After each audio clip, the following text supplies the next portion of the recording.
Laura Anna memakai kursi roda datang ke Pengadilan Negeri Jakarta Timur untuk mengikuti jalannya sidang, Kamis, tanggal 2 Desember tahun 2021. Tujuan Laura hanya satu, yakni meminta pertanggungjawaban mantan kekasihnya, Gaga Muhammad.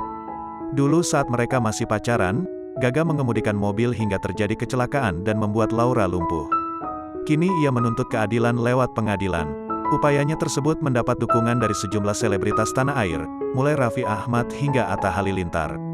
Gak mau kelihatan sedih atau dikasihani, aku cuman minta keadilan buat diri aku, buat keluarga aku yang ngurusin aku dari pagi ke pagi, dan juga buat teman-teman aku, tulis Laura di unggahan Instagram @atlenlaura. Terlihat selebgram Kanu, Marshell hingga aktris Dara Arafah turut menemani Laura. Bismillah @atlenlaura tagar Justice for Laura, tulis Kanu di akun @kanuagel. We stand with you @atlenlaura, bangga banget sama semangat kamu Lau, tulis Kanu di unggahan lainnya.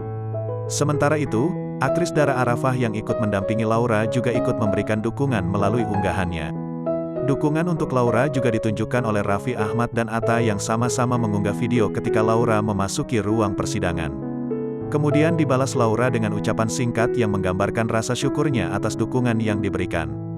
Edlenyi Laura Anna, selebgram keturunan Hongaria, sebelumnya ramai dibicarakan ketika putus dari kekasihnya, Gaga Muhammad, tak lama setelah Laura mengalami kecelakaan hingga kakinya mengalami kelumpuhan.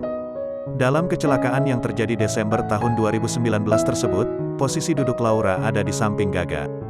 Gaga hanya mengalami luka ringan, sedangkan Laura didiagnosis dengan cedera saraf tulang belakang atau spinal cord injury.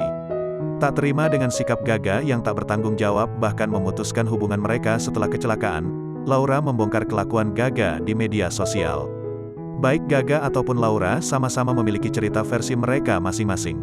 Awalnya, Gaga memperlihatkan ketulusan dalam merawat Laura. Hal ini juga masih terlihat dari unggahan Gaga yang belum dihapus sampai saat ini. Tapi hubungan keduanya mendadak jadi perang dingin. Laura yang putus dari Gaga mendadak mengganti komentar unggahan foto di Instagramnya saat bersama Gaga dengan berbagai kata-kata sindiran untuk selebgram kelahiran tahun 2000 itu. Bahkan Laura terang-terangan menuding Gaga mengemudi dalam kondisi mabuk. Ketika situasi memanas dan banyak yang menyudutkan dan menghujatnya, Gaga akhirnya membuat video klarifikasi melalui YouTube. Mantan kekasih selebgram Awkarin itu membantah tudingan Laura bahwa dia mengemudi dalam kondisi mabuk.